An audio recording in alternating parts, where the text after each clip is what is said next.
How's it going, everyone? Welcome back to the channel. Thank you so much for stopping on by, you guys, and hopefully everyone had an amazing season 6. It's officially concluded as of probably the end of within, I don't know, today for some people. I think I still technically have until 1 p.m. tomorrow where I am. I live in the Pacific time zone, but essentially the season's over. We're moving on to the Kanto Cup, which is going to be essentially a gimmick cup where there's nothing to play for essentially, aside from maybe some Stardust, some Pokemon rewards, some items perhaps. So Niantic hasn't really announced anything regarding the Kanto Cup. They announced something obviously, back in January when they first announced the cup itself, but they haven't announced anything special about the cup. But we're nevertheless going to be here on pvpoke.com, a very free website to use.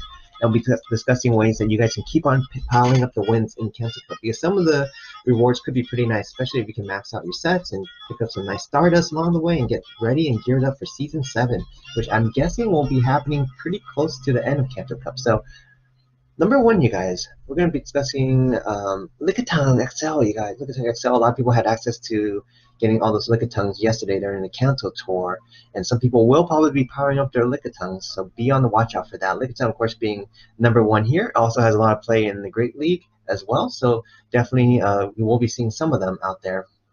And why is it so strong? Of course, it just does so well against Low Marowak, double resisting all the ghost type moves, does well against Hypno, Lapras, Mew, Dugong. Some of the Pokemon it struggles a little bit more against is Charmer, which is like a Wigglytuff, which is not going to be completely walled up or anything like that. The only downside about facing a Wigglytuff is that the licks of the Lickitung, which is kind of weird, the licks of the Lickitung are double resisted, so you're not going to be able to get through any damage with fast move. You got to rely on your charge moves to get that. And keep in mind, Body Slam is a legacy move, so if you don't have a Lickitung with Body Slam on it already, you're going to have to use the Elite Charge TM for it. And then number 2, Snorlax, another normal type, you guys. This is very important. I want to point this out because with all the ghost type moves that are in the Kanto Cup, you want to have a normal type, of course. It'll be very nice. Snorlax running Body Slam Superpower, its optimal moveset, does really well against most of the meta. And one reason why it's so high on this list, in my opinion, is because this Kanto Cup, you guys, has no fighters, essentially. Aside from one, there's only one fighter that you probably will most likely see, and that's Machamp. Machamp is probably the only fighter you'll be seeing, a Shadow one most likely, running cross-chop counter. The only real counter to Snorlax, in my opinion. Everything else is kind of more of a neutral matchup, or Snorlax dominates. So keep that in mind, you guys. This cup does not have a lot of different variety of types. You see up here a lot of Psychics and normal types so far dominating. Yeah, Wigglytuff, Snorlax, Lickitung, as you see. Hypno, dark types, ghost types, psychic types, and normal types are dominating this cup, in my opinion. Alolan Muck, in my opinion, also, speaking of opinions, was the MVP of Season 5 Kanto Cup. It does so well. Only weak to ground, you guys. Being dark and poison, only weak to ground.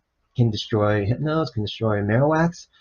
Does really well against Charmers in a certain way if you can land a bait. Sometimes even if you can't land a bait, you actually can do really well as well, as you see in this one-on-one simulation, as we identify how much damage a Sludge Wave can do. Sludge Wave is the one poison move that's a step below Gunk Shot, but it still can one-shot a Wigglytuff. So that's how deadly Muck can be. And then the dark moves are very important in this cup. As we mentioned, a lot of Psychic Pokemon, a lot of Ghost Pokemon just does so well. And this cup is devoid of fighters, right? We spoke of that. So Dark Pulse is going to be most likely landing on a neutral, doing some neutral damage to your opponent, if not super effective. So Alolan Muck, you guys, I used it a ton in the Kanto Cup, and I won so many games, so many sets using it.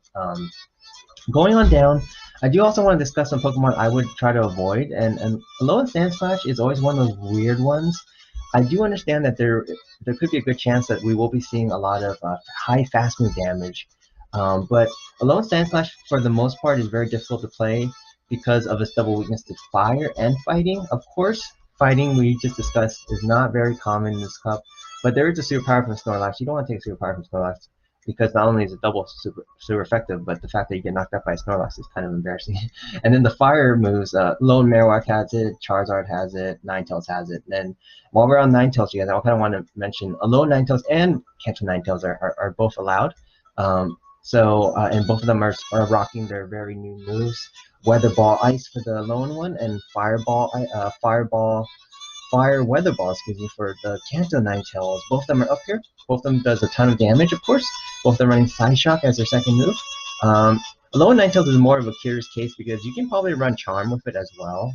It's not a huge deal, but I think Powder Snow is probably the way to go because we're not going to see a lot of dragons and we're not going to see a lot of fighters. So Charm really is not going to do as well, in my opinion, in this cup as people might think. The only reason I do think people will be using teams like Double Charmer, Shadow Vic, is because they want to get through the games as quickly as possible. So we got to talk about that as well.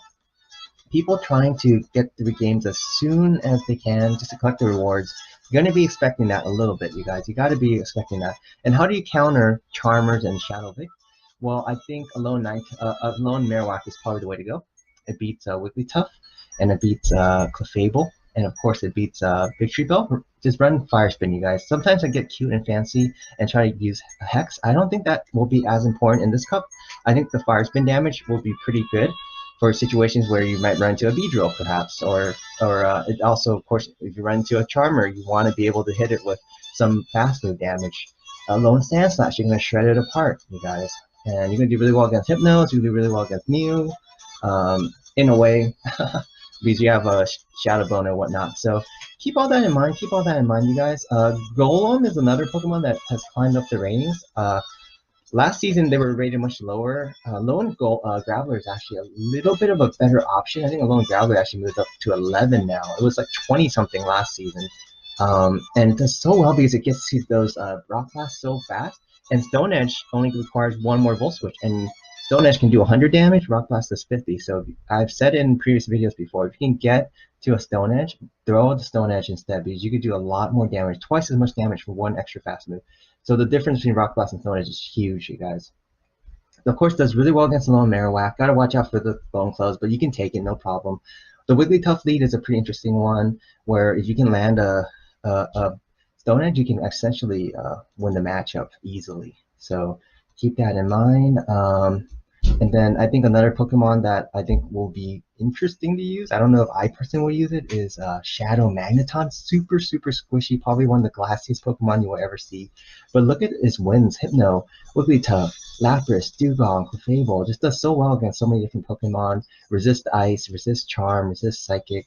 And Magneton, of course, has the Steel typing, and Steel is a typing that was not introduced when Kanto first came out. It was pretty much introduced, I think, when Johto came out for Steelix, actually. So they kind of retroactively went back and gave those Steel typing to unique Pokemon. And we'll take a quick look at that, you guys. Why not? So Lone Sand Slash, of course, being there, Magneton, Magnemite, Dugtrio, the Lone Form. So not a whole lot of Steel in this, so keep that in mind. Take a look at the typings. That's what I'm going to do. I'm going to keep looking at some of the typings. I think another thing I noticed was that this cup doesn't have a ton of flyers either. You look at this list, the one that you might see the most might be Charizard. You might see an occasional Golbat, but Zapdos here and there. Actually, I'm not even positive. Are Zapdos allowed in this cup? I can't even remember. Probably, right? Probably.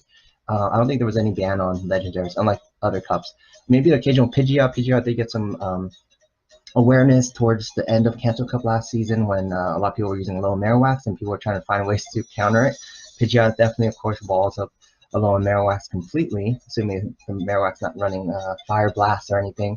A personal favorite of mine is actually Gyarados, and not Dragon Breath. We already mentioned that Dragon moves are not going to be very good in this cup because there's so many Charmers out there, and there's not a whole lot of Dragons, so you're not really hitting anything for really anything that well, in my opinion. I'd rather use Waterfall. There's not going to be a lot of Grass types in this cup either, so I think Waterfall is the better way to go.